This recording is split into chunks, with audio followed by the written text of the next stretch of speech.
요즘 많은 분들이 여행을 즐깁니다. 여러분도 아마 여행을 즐기시는 쪽일지 모르겠는데요.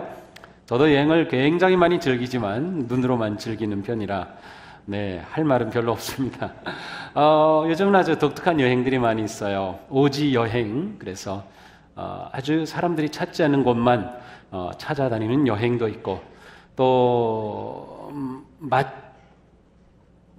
맛 기행, 음식 기행이라 그래서 아주 세계적인 그런 음식 유명한 곳만 또 찾아다니는 사람들도 있고, 역사 기행도 있고, 또 우리 성도들은 성지를 순례하기도 하는 다양한 그러한 여행들이 많이 있습니다.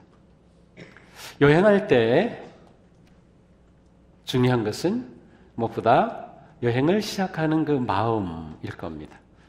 내가 이번 여행을 통해서 이와 같은 것들을 경험할 것 같다, 이와 같은 것들을 기대한다, 이와 같은 즐거움, 이와 같이 놀라운 것들을 내가 배우게 될 것이다. 다양한 그러한 기대를 가지고 그 마음에 그 믿음을 가지고 여행을 출발합니다.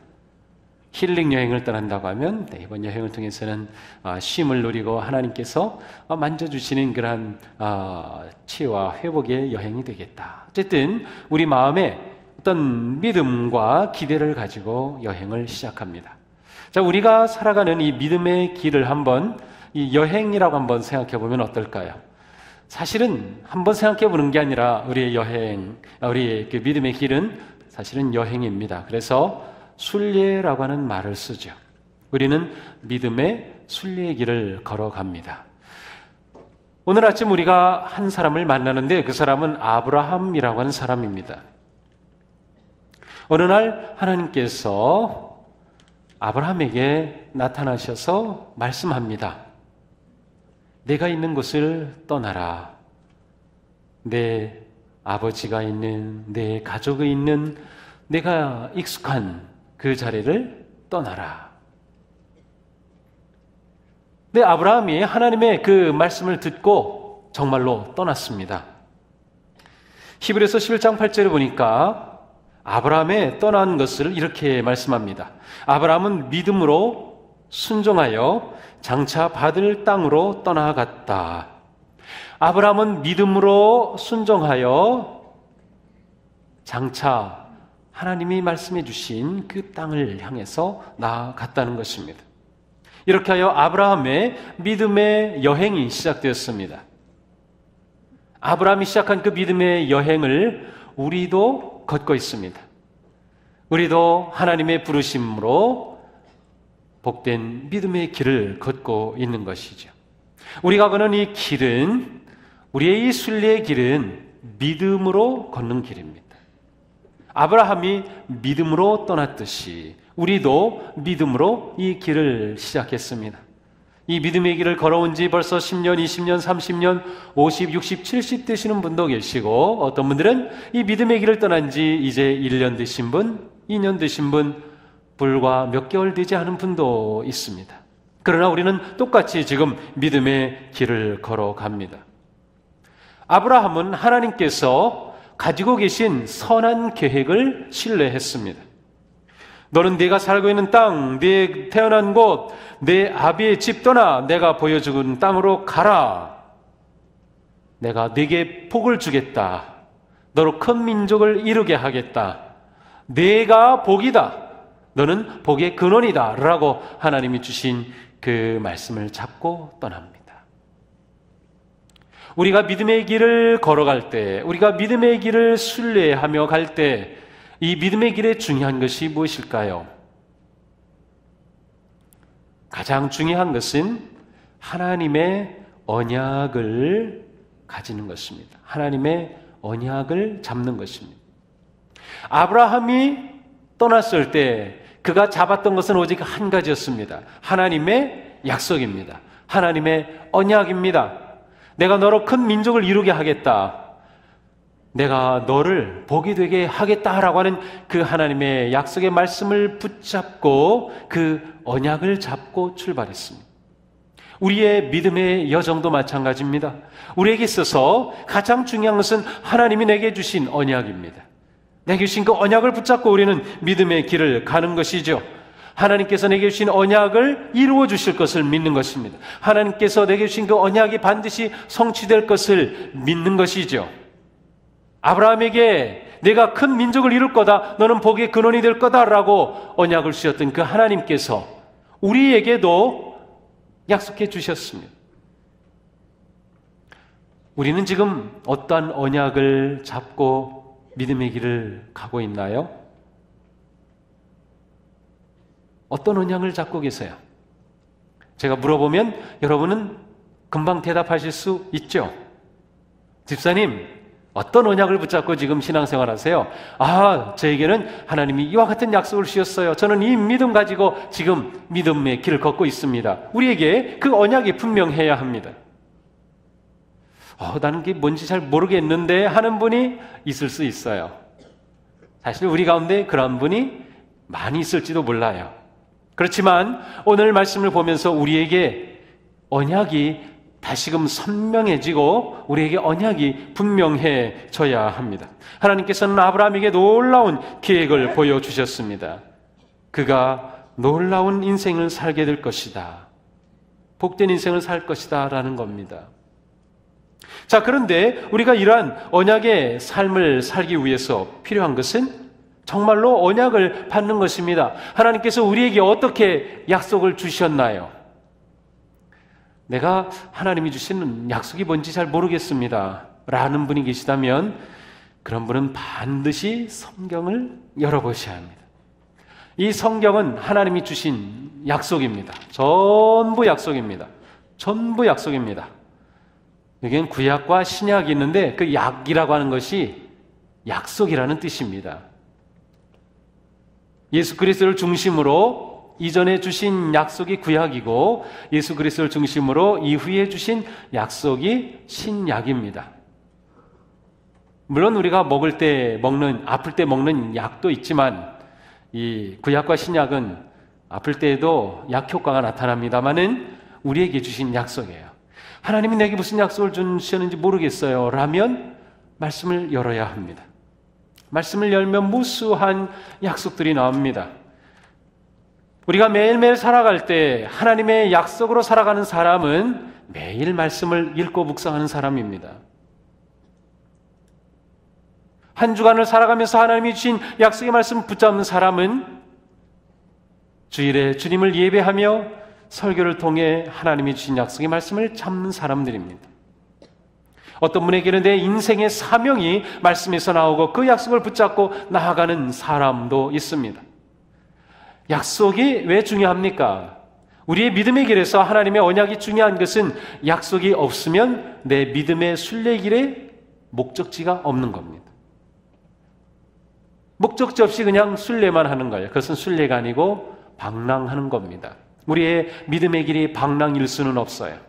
우리는 분명한 목적을 가지고 목적지가 분명한 그런 믿음의 길을 걷는 겁니다. 바로 그것이 하나님이 우리에게 약속해 주신 것입니다.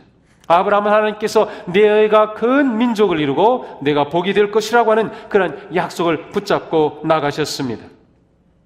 우리에게도 이러한 분명한 약속이 있어야죠. 복의 근원이 된다는 것은 무엇을 말하나요? 그것은 하나님의 복을 누리는 것으로 끝나는 것이 아니라 그 복을 전하는 그런 삶으로 부름받은 것을 말합니다. 우리를 향한 하나님의 모든 약속을 우리는 복이라고 말할 수 있습니다.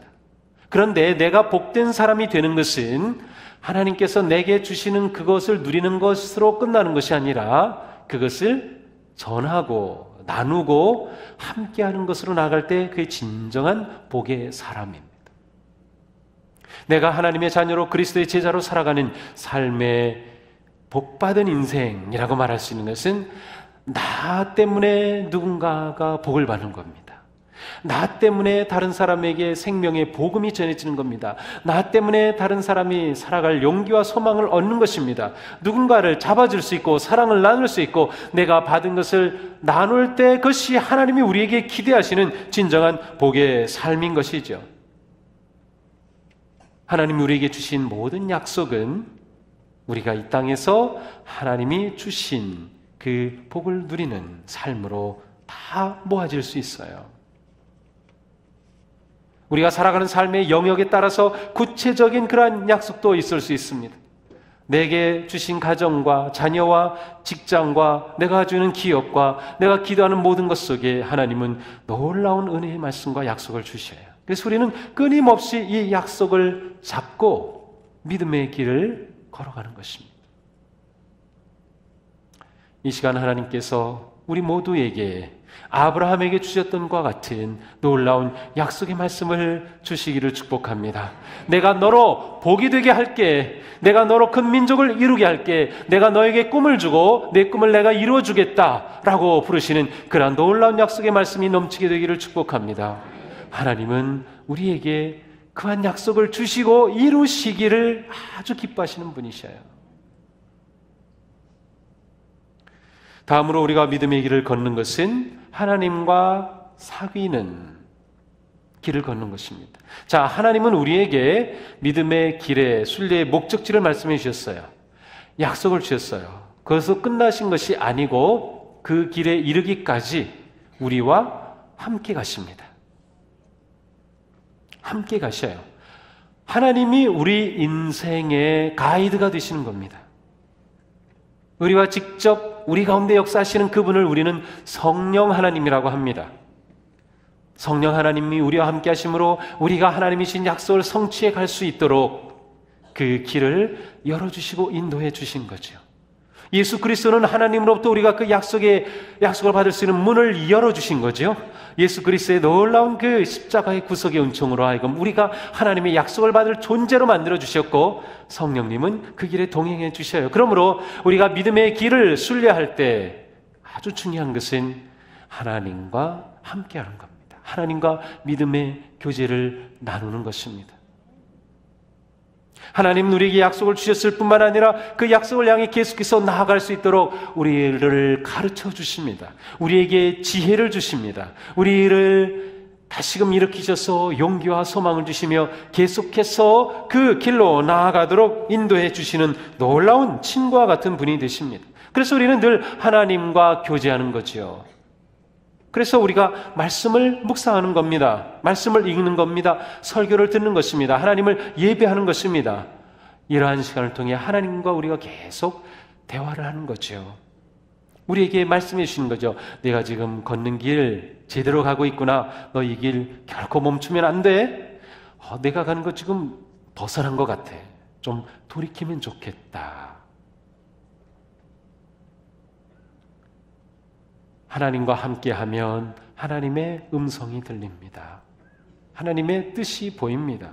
하나님의 계획이 선명하게 드러나는 것이죠. 하나님은 우리에게 약속해 주셨습니다. 하나님의 의로운 오른팔로 우리를 잡아주시겠다고 하셨어요. 주님께서는 내가 세상 끝날까지 너희와 항상 함께 있겠다고 약속해 주셨어요. 우리의 믿음의 순례길을 완주할 수 있도록, 완성할 수 있도록 함께 해 주시겠다는 겁니다. 문제는 우리에게 달렸습니다. 과연 우리가 그 주님과 함께 가느냐입니다. 하나님 좀 쉬세요. 저 혼자 갈게요. 우리의 생각대로, 우리의 계획대로, 우리의 마음대로, 내 멋대로 가다가 무너지곤 하죠. 계속해서 주님과 동행하는 것, 주님과 교제하는 것 얼마나 중요한지 모릅니다. 이러한 삶이 말씀의 삶, 예배의 삶, 기도의 삶입니다. 이것을 우리가 멈추면 하나님과의 동행이 멀어집니다. 또한 하나님께서는 우리가 믿음의 길에 순례길에서 함께할 친구를 주십니다. 이곳에는 우리 모두는 한 교회 안에 있는 가족과 같습니다. 그래서 우리에게 함께 믿음의 길을 걸어갈 믿음의 동물을 주신 겁니다. 우리가 혼자서 할 수 없는 것이 있는데 결혼 혼자서 못하죠. 신앙생활 혼자서 못합니다. 신앙생활은 반드시 함께하는 겁니다. 함께할 동무가 있어야 합니다. 가족일 수도 있어요. 부모님일 수도 있고 자녀일 수도 있고 아니면 함께 신앙생활하는 우리 성도들이 있어요. 그래서 교회 안에서는 반드시 믿음의 교제가 있어야 합니다. 성도들 사이 믿음의 교제. 하나님이 그렇게 가도록 만들어 놓으셨어요. 그래서 우리는 계속해서 내 믿음의 순례길에서 서로의 손을 잡고 위로해주고 격려해주고 힘이 되어주고 중보해주면서 함께 가는 것입니다. 넘어진 사람 일으켜주고 내가 넘어졌을 때 누가 잡아주면서 그러한 믿음의 관계가 있어야 돼요. 만약 이곳에 나는 외톨이야, 나는 혼자인 것 같아, 여기에 많은 사람이 있지만 나하고 그렇게 할 사람이 없어, 그런 분이 계시다면 정말 슬픈 일이에요. 저한테 오시면 제가 친구 소개해 드릴게요. 그 대신 제가 소개한 친구는 반드시 사귀어야 돼요. 저 사람 나 싫어요, 저렇게 생긴 사람 싫어요, 뭐 그러면 안 돼요.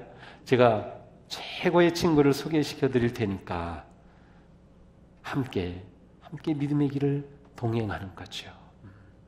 우리 신앙생활을 행복하게 승리하며 가는 좋은 방법입니다. 믿음의 친구들을 함께 하는 것. 여러 가지 소그룹에, 속회에, 또 사역팀에, 선교회에 여러분이 만날 수 있는 기회가 있을 때 그 기회를 놓치지 마세요. 그것이 괜히 시간 낭비처럼 보이고 사람 만나서 뭐 힘들어질 것 같은데 그렇지 않아요. 이 믿음의 교제가 우리의 믿음의 길을 승리하도록 해줍니다. 그래서 이 관계가 우리 가운데 아주 풍성하게 일어나야 합니다. 우리 가운데 그와 같은 좋은 친구들이 많이 있어야 합니다. 믿음의 길을 걷는 매우 중요한 부분입니다.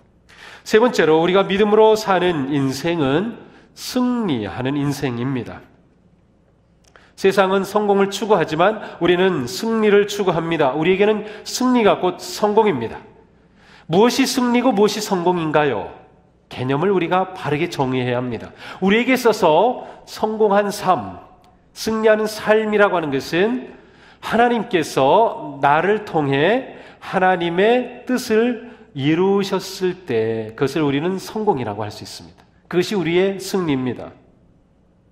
하나님은 우리에게 놀라운 약속들을 주셨어요. 그런데 그 약속을 우리를 통해서 이루면 그것이 성공한 겁니다. 그것이 승리한 것입니다. 이것이 우리 인생의 성공이고 이것이 우리의 승리라고 하면 우리는 그 길을 향해 나아가는 그 걸음을 결코 멈출 수 없는 것입니다. 하나님은 우리에게 언약을 주셨고 언약을 이룰 수 있도록 동행해 주시고 친구를 붙여주시고 그리고 그 언약을 이룰 수 있도록 완성해 주시는 분이다라고 하는 거죠. 히브리서 12장 1절에 이런 말씀이 있어요. 믿음의 경주를 하는 사람은 모든 무거운 것과 얽매기 쉬운 죄를 벗어버리고 하라고 합니다. 무거운 것, 얽매기 쉬운 것을 벗어버리라. 무슨 말씀일까요? 우리가 주님과 함께 약속을 향해 갑니다. 믿음의 길을 걸어갑니다. 그런데 계속해서 우리 가운데 내 욕심이 생기고 내 뜻이 생기고 내가 기뻐하는 것, 내가 원하는 것들이 자꾸 나옵니다. 하나님과 함께 하면 그러한 것들이 구별이 됩니다. 주님, 저 이거 하고 싶어요. 그런데 말씀을 통해서 아닌데 하나님의 뜻은 이건데, 주님 이게 제가 기뻐하는 거예요. 그런데 하나님께서는 내가 기뻐하는 것은 이건데, 그렇게 되면서 우리는 조금씩 내 것을 내려놓습니다. 내 욕망을 내려놓습니다. 내 뜻을 내려놓습니다. 그리고 하나님의 뜻이 커집니다. 하나님의 계획이 커집니다. 결국 하나님이 나를 통해 살아가시는 거예요. 주님이 나를 통해 일하시는 거예요. 그래서 우리의 모든 삶이 그렇게 되는 겁니다. 일상의 삶, 가정생활, 직장생활, 사업하는 것, 교회 안에서 행하는 모든 사역과 활동이 다 그와 같이 되는 거예요. 내가 하는 게 아니라 나를 통해 하나님이 하시는 일로 변화되어 가는 거죠. 그것이 우리에게는 성공이고 그것이 승리인 것입니다. 우리가 걷는 믿음의 순례길에 우여곡절이 많습니다. 결코 쉬운 일은 없어요. 우리에게 많은 어려움이 찾아옵니다. 역경, 환난, 시험, 두려움, 불안함, 고통, 아픔 끊임없이 우리 인생을 향해 몰아쳐옵니다. 그렇지만 우리가 가는 이 믿음의 순리의 길을 멈출 수는 없습니다. 우리에게 어떤 일이 닥쳐온다 하더라도 우리가 주님의 손을 붙잡고 가는 한, 우리가 믿음의 친구를 붙잡고 함께 가는 한 우리는 이 모든 어려움과 역경을 넘어설 수 있으며 통과할 수 있으며 그것을 통해 오히려 우리가 더 성숙한 그러한 신앙인으로 세워질 수 있다고 하는 사실입니다. 우리가 감당할 수 없는 시험을 주시지 않습니다. 또한 하나님께서 해결할 수 없는 고난도 없습니다. 물론 그러한 고난은 여러 가지로 옵니다. 내 죄 때문에 오기도 하고 내 잘못으로 오기도 하지만 나는 잘못이 없는데 다른 사람 때문에 오기도 합니다. 세상의 제도와 구조가 잘못돼서 오기도 합니다. 전혀 나하고는 무관하게 내가 어려움을 겪기도 합니다. 때로는 내가 믿음을 가지고 살려고 하기 때문에 어려움을 겪기도 합니다. 때로는 우리가 믿음의 공동체 안에 있기 때문에 겪기도 합니다. 간혹가다 어떤 사람들은 그런 어려움을 만나면은 내가 예수 믿어서 그렇다고 하면서 믿음을 포기하는 분도 있어요. 정말 안타까운 일이죠. 믿음 때문에 어려움 옵니다. 그렇지만 믿음 때문에 오는 모든 어려움은 그 모든 어려움을 이겨나갈 길을 하나님이 열어주셔요. 그 길에 하나님이 함께 해주셔요. 우리를 하여금 넉넉히 이길 힘과 지혜와 용기와 믿음을 주시는 하나님이시죠. 그러므로 우리는 이런 일을 만날 때 놀랄 필요가 없습니다. 베드로 사도는 말씀합니다. 사랑하는 여러분, 여러분을 시험하려고 시련의 불길이 여러분 가운데 일어나더라도 이상한 일이나 생긴 것처럼 놀라지 마십시오. 놀랄 일이 아닙니다. 당연한 것입니다.